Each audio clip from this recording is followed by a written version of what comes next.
วิวว่ากันดูวิวทิวทัศน์สองข้างทางที่นครพนมนะครับเส้นทางสู่ธาตุพนมนะครับไปทางบ้านเราขึ้นกับเส้นทางสู่มุกดาหารนะครับขอบคุณมากๆเลยนะครับขอบคุณเพื่อนๆด้วยนะครับทุกกำลังใจนะครับผม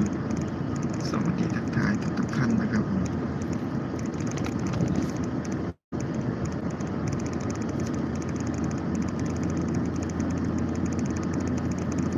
ขอบคุณเพื่อนๆที่แวะเข้ามาส่งกำลังใจนะครับภาพหน้าปกก่อนเข้าไลฟ์สดของเราจะเป็นสิงสาสวรรค์สิงสาใหญ่ของนครพนมนะครับสิงสายักษ์ของนครพนมนะครับตั้งอยู่ที่ท้ายเมืองของนครพนมครับเปิดบริการ